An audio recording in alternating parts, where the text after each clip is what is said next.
Hi I digital learning ଚ୍ୟାନେଲକୁ ଆପଣମାନଙ୍କୁ ସ୍ୱାଗତ। ଆଜି ଗୋଟେ ସୁନ୍ଦର ଷ୍ଟୋରିଟି ନେଇ ଆସିଛି। ଆଶା କରୁଛି ଆପଣମାନଙ୍କୁ ଭଲ ଲାଗିବ। Let's start. ଷ୍ଟୋରିଟିର ନାଁ ହେଉଛି ବଡ଼ କିଏ, ବାପ ଘର ନା ଶାଶୁ ଘର। ସ୍ୱାଧୀନତାର 75 ବର୍ଷ ପରେ ଆଜି ନାରୀ ମନରେ ପ୍ରଶ୍ନବାଚୀ ସୃଷ୍ଟି ହୋଇଥାଏ। ବାପ ଘର ଆଉ ଶାଶୁ ଘର ମଧ୍ୟରେ ବଡ଼ କିଏ?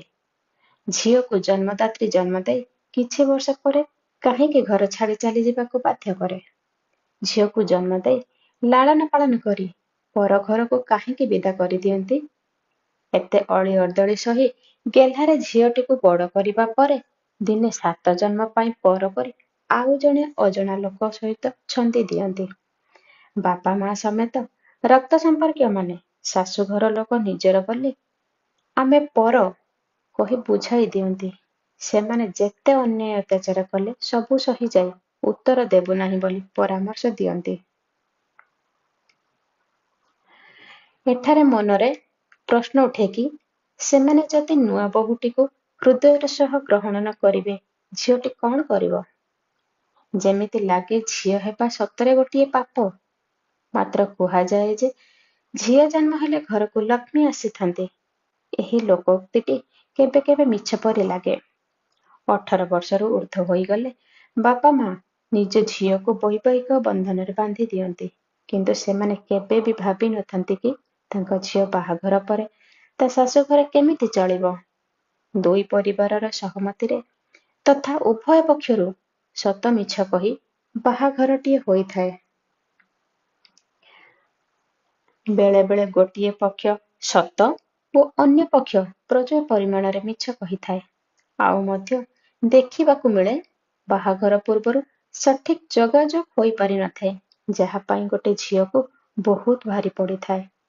ଓଡ଼ିଆରେ ଗୋଟେ କଥା ଅଛି, ଅଜାଗା ଘାକୁ ଦେଖେଇ ହୁଏନି କି ସହି ହୁଏନି।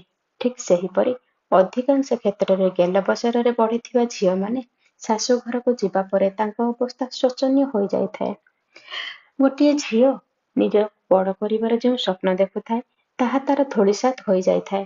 ପିତାମାତା ଯେତେବେଳେ ନିଜର ପିଲାଙ୍କୁ ବିବାହ ଦେଇଥାନ୍ତି, ସେତେବେଳେ ସେମାନଙ୍କ ମନରେ ଉତ୍ସାହ ଭରି ରହିଥାଏ। କାରଣ ସେ ଝିଅ ବାହା ଦେଇ ପୁଅଟିଏ ପାଇଲେ ଏବଂ ପୁଅ ବାହା ଦେଇ ଝିଅଟିଏ ପାଇଲେ। କିନ୍ତୁ ଏହା ହୁଏତ ତାଙ୍କର ସ୍ୱପ୍ନ ଥାଏ, ବାସ୍ତବତା କିନ୍ତୁ ଅନ୍ୟ କିଛି। କେତେବେଳେ କାହାର ଜ୍ୱାଇଁ ବାଛିବାର ଭୁଲ ହୋଇଥାଏ ତ ଆଉ କେତେବେଳେ ଝିଅ ବାଛିବାରେ। ଜ୍ୱାଇଁ ପୁଅଟି ସୁନା ମୁଣ୍ଡାଟିଏ ହୋଇଥିଲେ ଶାଶୁ ଶ୍ୱଶୁର ଧନ ଲୋଭରେ ଖଳନାୟକ ସାଜିଥାନ୍ତି।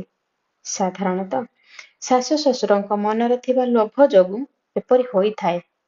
ବେଳେ ବେଳେ ମଧ୍ୟ ସେମାନେ ତାଙ୍କ ଚକ୍ରବ୍ୟୂହରେ ଛନ୍ଦି ଦେଇ ଜନ୍ମଦାତା ଜନ୍ମଦାତ୍ରୀଙ୍କ ଠାରୁ ଅଲଗା କରିବାକୁ ଚେଷ୍ଟା କରିଥାନ୍ତି। କିନ୍ତୁ ସେଭଳି ନୃଶଂସ ଶାଶୁ ଶ୍ୱଶୁର ଭୁଲି ଯାଇଥାନ୍ତି ଯେ ଯେମିତି ସେମାନେ ବି ହୁଏତ ଗୋଟେ ଝିଅର ଜନ୍ମଦାତା ଓ ଜନ୍ମଦାତ୍ରୀ। ନବବଧୂଟି ବୁଝିପାରେନି କି ତାର ପ୍ରକୃତ ନିଜର କିଏ। ପିତୃମାତୃ ଋଣରେ ଭାରାକ୍ରାନ୍ତ ଝିଅ ଋଣ ପରିଶୋଧ କରିବ ନା ଜଣେ ଅଜଣା ଅଚିହ୍ନା ପରିବାରର ପାହାଡ଼ ଭଳି ଦାୟିତ୍ୱକୁ ମୁଣ୍ଡାଇବ। ଦାୟିତ୍ୱ ତୁଲାଇ ନ ପାରିଲେ କେବଳ ନିନ୍ଦା ଅପବାଦ ମିଳିବ। ଅନେକ କ୍ଷେତ୍ରରେ ନୂଆ ବୋହୂ ଶାଶୁଘର ଲୋକଙ୍କ ପାଇଁ ଦାସୀ ବା ଚାକରାଣୀଟିଏ ପରି।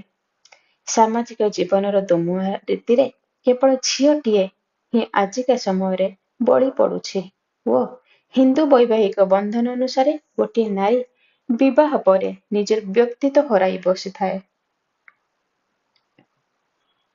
ଏପରିକି ନିଜର ନାମ, ସଂଜ୍ଞା, ଗ୍ରାମ, ପିତାମାତା, ପରିବାର ପରିଚୟ ପତ୍ର ଠାରୁ ଆରମ୍ଭ କରି ତାର ଚାଲିଚଳଣ ସବୁ କିଛି। ତା ମନରେ କେତେ ଦୁଃଖ ଯନ୍ତ୍ରଣା ଅଛି ତାହା କେହି ମଧ୍ୟ ବୁଝିବା ପାଇଁ ଚେଷ୍ଟା କରନ୍ତି ନାହିଁ। ତଥାପି ମଧ୍ୟ ସେ କାହାକୁ କିଛି କହିନଥାଏ, ସବୁ ସହିଯାଏ। ଓଲଟା ସେ ନିଜକୁ, ନିଜ ଜନ୍ମ କଲା ବାପା ମା, ଏ ସମାଜ ଓ ଏ ଭାଗ୍ୟକୁ ନିନ୍ଦା କରି ନିଜକୁ ସେ ମଶାଣି ଜୁଇରେ ଜଳି ଯାଇଛି ଭାବି ଆଖି ଲୁହକୁ ଓଠ ପିଇ ଖୁସିର ଅଭିନୟ କରି ବଞ୍ଚିବାକୁ ଚେଷ୍ଟା କରେ।